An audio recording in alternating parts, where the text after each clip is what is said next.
عزیزان گرامی، السلام علیکم ورحمۃ اللہ وبرکاتہ۔ امید ہے کہ آپ سب حضرات خیر و عافیت سے ہوں گے۔ اللہ تعالیٰ آپ کو ایسے ہی ہنستا مسکراتا اور خوش رکھے۔ آج کی اس ویڈیو میں ہم زکوٰۃ کے اہم عنوان پر گفتگو کریں گے۔ زکوٰۃ اسلام کا ایک اہم رکن ہے، لیکن زیادہ تر لوگ اس سے بے خبر ہیں۔ یا تو وہ زکوٰۃ ادا ہی نہیں کرتے، اور جو لوگ زکوٰۃ ادا کرنا چاہتے ہیں وہ زکوٰۃ کے مسائل سے بے خبر ہیں۔ خاص طور پر ہمارا نوجوان طبقہ جو ہے، اس نے نہ کہیں زکوٰۃ کے مسائل پڑھے ہیں نہ کہیں سنے ہیں، تو خاص طور پر وہ بھی آج کی اس ویڈیو کو ضرور دیکھیں، ضرور سنیں،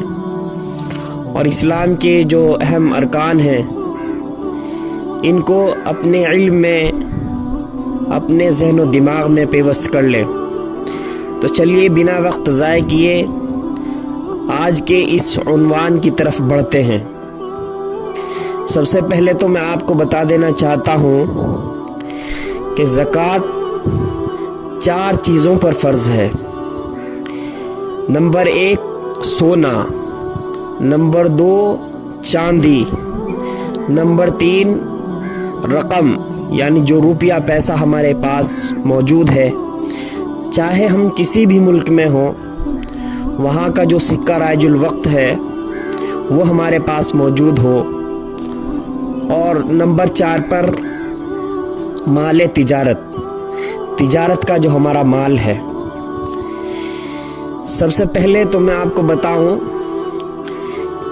کہ سونا جو ہوتا ہے وہ زیادہ تر لوگوں کے پاس 7 تولے سے کم ہوتا ہے، لیکن زکوٰۃ جو فرض ہوتی ہے وہ 7 تولے پر علماء کرام بتاتے ہیں۔ لیکن آپ اپنے دماغ میں یہ بات اچھی طرح بٹھا لیں کہ ہمارے پاس 4 تولے تو سونا ہے، لیکن اور دوسری چیزیں یعنی رقم یا چاندی یا تجارت کا مال، ان سب چیزوں کو ملا کر کے وہ قیمت پہنچ جاتی ہے،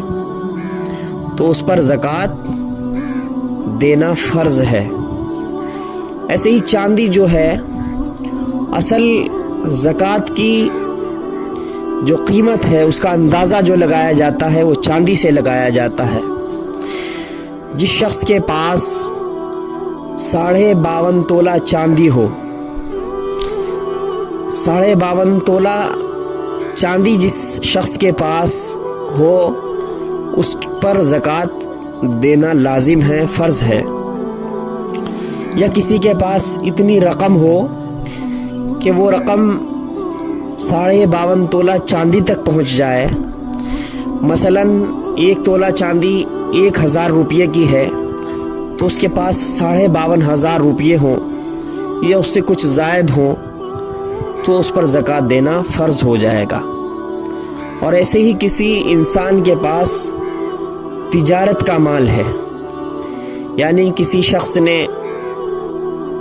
یہاں ذرا غور سے سنیں اس بات کو، کہ کسی شخص نے پلاٹ لے رکھا ہے، اور وہ پلاٹ اس نے اس غرض سے لے رکھا ہے کہ جب بھی اس کے اوپر کچھ پیسے بڑھ جائیں گے، اس کی کچھ قیمت میں اضافہ ہو جائے گا، تو میں اس کو فروخت کر دوں گا، بیچ دوں گا۔ یا ایسے ہی کسی شخص نے بہت ساری گاڑیاں لے رکھی ہیں، 25 گاڑیاں اس کے پاس ہیں، اور ایک گاڑی اس کی خود کی ہے اور 24 گاڑیاں جو ہیں وہ اس نے بیچنے کے لیے رکھی ہوئی ہیں، تو اس ایک گاڑی پر جو اس کی خود کی ہے اس پر زکوٰۃ نہیں ہے،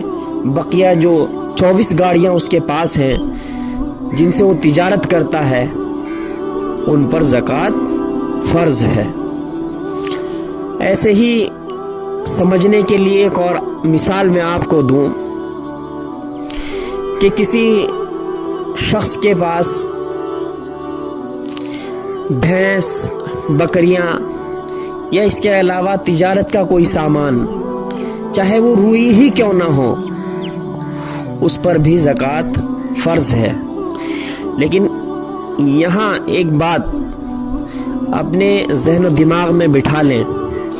کہ مثلاً کسی شخص نے کپڑے کی فیکٹری لگائی ہوئی ہے اور اس میں لاکھوں کی کروڑوں کی مشینریاں ہیں، لیکن وہ مشینریاں جو ہیں وہ صرف اس استعمال میں آتی ہیں جس کی وہ تجارت کرتا ہے، یعنی کہ کپڑا بنانے کے کام وہ آتی ہیں، تو ان مشینریوں کے اوپر زکوٰۃ نہیں ہے، صرف اس سامان میں، اس مال میں زکوٰۃ ہے جس کو وہ خرید کر کے بیچتا ہے۔ اگر اب بھی آپ کی سمجھ میں بات نہ آئی ہو تو کمنٹس میں مجھ سے پوچھ سکتے ہیں۔ یہ ہوئی مال تجارت والی بات۔ لیکن ایک بات یاد رکھیں کہ ہمارے پاس 7 تولے سونا ہو گیا یا 52.5 تولہ چاندی ہو گئی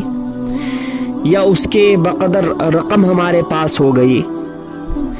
یا تجارت کا مال ہمارا اتنا ہو گیا